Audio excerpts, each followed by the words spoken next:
이전에 나르시시스트의 애정 결핍에 대해 한번 언급한 적이 있는데요. 오늘 좀 더 자세히 이야기를 해보려고 합니다. 심리학자 김태형 씨의 책 사이코패스와 나르시시스트에서는 이렇게 말합니다. 애정 결핍은 심리적 만병의 근원이라고 할 수 있는데 나르시시스트 역시 심각한 애정 결핍 환자이다. 많은 사람들은 나르시시스트와 에코이스트들에 대해 편견을 가지고 있습니다. 나르시시스트로부터 심리적으로 학대당하는 이 에코이스트들을 오히려 애정 결핍증 환자 취급하곤 하죠. 꼭 그렇게 상대방한테서 좋은 소리를 들어야 만족할 수 있냐? 상대방이 하는 말에 왜 그렇게까지 영향을 받고 상처를 받냐? 남이 무슨 말을 하든 신경을 쓰지 않으면 되는데 뭘 그렇게 마음에 담아놓고 자꾸만 생각하고 남들한테 끝없이 호소하고 제발 좀 그만해라. 상대방으로부터 인정과 사랑을 받지 못하면 못 사는 거냐? 너무 성격이 의존적이다 라는 식으로 말을 합니다. 그러나 이전에도 말씀드렸듯이 심리적 학대의 생존자 대부분은 오히려 자존감이 높고 회복 탄력성이 매우 강했던 사람들입니다. 참 아이러니하게도 자존감이 높고 강한 회복 탄력성을 가진 사람들이 이 심리적 학대에 취약하다는 것이죠. 나르시시스트와의 관계로 인해 원래 있던 자존감과 회복 탄력성이 크게 손상돼 버린다는 것입니다. 에코이스트가 원래 갖고 있었던 자존감과 회복 탄력성이 다 소진되고 탈탈 털려 더 이상 정상적으로 생활하지 못할 정도로까지 영향을 받을 정도로 그 정도로 나르시시스트가 끼치는 부정적인 영향이 어마어마하다는 것이죠. 앞에서 말씀드렸지만 애정 결핍으로 인해 진짜 자존감이 낮은 사람들은 바로 나르시시스트입니다. 이들은 단 한순간도 자신의 입장과 위신, 체면을 생각하지 않고는 그 어느 것도 똑바로 바라보지 못해요. 한순간이라도 무시당할까봐 자신을 높이고 과장하는 일에만 매달립니다. 남들에게 특별한 대우를 받지 못하면 스스로를 가치 있는 존재라고 생각하지 못한다는 거죠. 이와 반대로 에코이스트는 사실 마음속 깊은 곳에서 자기 자신을 사랑하는 사람들입니다. 설마 내가? 아니야, 내가 얼마나 단점이 많은데 라고 말씀하실 수도 있어요. 그러나 인정해야 합니다. 사실은 사실이에요. 제 채널의 영상들을 통해 나르시시스트의 심리와 행동 패턴을 충분히 익힌 분들이라면 더더욱 인정하기 쉬워지실 겁니다. 저는 여러분이 선하고 완벽한 존재라고 말하는 것이 아닙니다. 나르시시스트에 비하면 그나마 혹은 훨씬 나은 존재들이라는 거예요. 손톱만큼도 자신을 돌아보지 않고 남을 이용해 먹으려고만 드는 이 나르시시스트들에 비하면 한순간 자기 자신을 돌아보며 타인의 입장을 조금이라도 더 헤아리려 하는 이 에코이스트들을 선하다라는 말 말고 도대체 무슨 말로 표현을 할 수 있겠습니까? 여러분들이 믿으실지 모르겠지만 에코이스트들은 사실상 스스로를 매우 사랑하는 사람들입니다. 이들은 자신이 이미 중요하고 가치 있는 존재임을 알기 때문에 특별한 대우 받기를 원하지 않아요. 다른 사람들을 높여주며 희생하는 것으로도 충분히 자기 자신은 존중받을 수 있는 사람이라고 생각합니다. 자신의 존재가 부각되든 안 되든 그런 건 별로 신경 쓰지 않습니다. 그저 나 자신을 희생해서라도 세상이 평화롭기를 바랄 뿐이죠.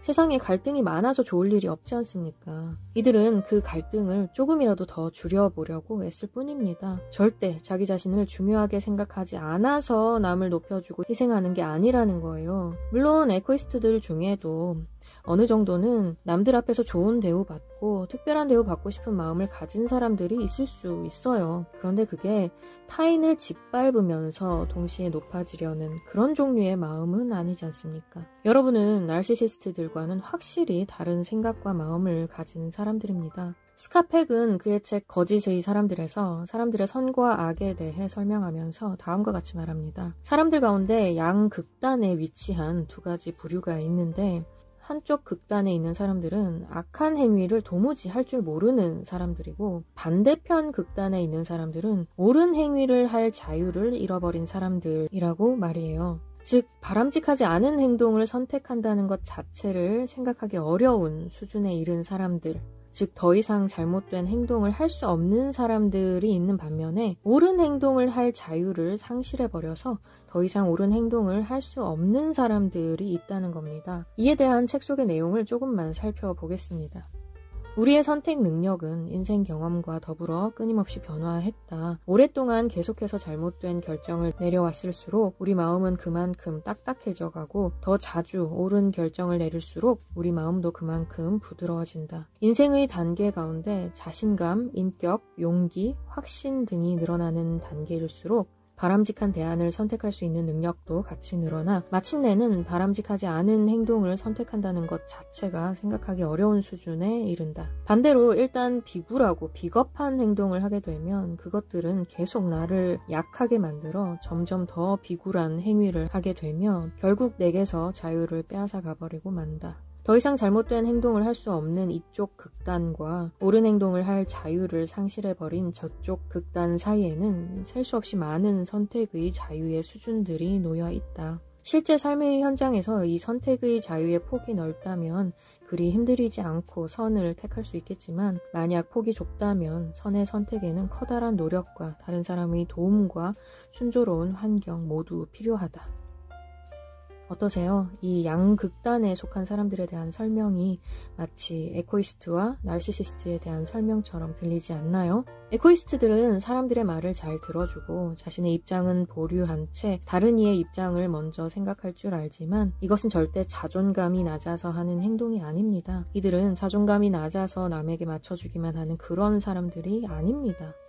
레스 카터 박사의 경우 타인의 감정과 욕구를 깊이 생각하지 못하는 나르시시스트의 특성을 지적하며 이것을 그들이 친밀감을 느낄 수 있을 만한 충분한 보살핌을 받지 못했다는 증거로 해석합니다. 즉, 나르시시스트는 부모의 충분한 사랑을 받지 못했기에 친밀하고 건강한 대인관계를 맺을 수 없으며 타인을 사랑할 수 없는 존재가 되었다는 것이죠. 사랑을 제대로 받지 못한 아이는 부모에게 화가 많이 나 있어서 애정결핍이 심한 나르시시스트의 마음속에는 분노 감정이 많이 누적되어 있다고 합니다. 또한 그들은 남들과 사랑을 나눠 가질 수 있는 마음의 여유가 없으므로 자신에게 와야 할 사랑을 빼앗아갈지도 모를 타인들을 무섭게 시기하고 질투한다고 해요. 이때 나르시시스트의 시기와 질투는 오랜 동안 누적된 분노 감정의 지원을 받기 때문에 매우 격렬하고 공격적입니다. 한편으로는 세상으로부터 사랑받기를 처절하게 원하면서도 다른 편으로는 세상을 무섭게 증오하는 나르시시스트가 끊임없이 사람들에게 잘 보이려고 애쓰는 동시에 사람들에게 계속 신경질이나 화를 내고 온 세상을 끊임없이 비난해대는 것은 당연한 귀결이라 봐야 하겠죠. 심각한 애정 결핍증 환자인 이 나르시시스트들로부터 부정적인 영향을 더 이상 받지 않고 나 자신의 삶을 구해내고 치유하고 또 발전시켜 나가기 위해 나르시시즘에 대한 지식들을 계속해서 습득해 나가시기 바랍니다. 제 채널뿐 아니라 여러 관련 채널의 영상들과 책, 강연 등 여러 가지 자료들을 참고하시고요. 상황이 많이 심각하다면 전문가의 도움을 받는 것이 최선임을 늘 기억해 주시기 바랍니다. 그럼 여러분의 모든 문제가 다 해결되기를 바라면서 저는 또 다음 시간에 뵙도록 하겠습니다.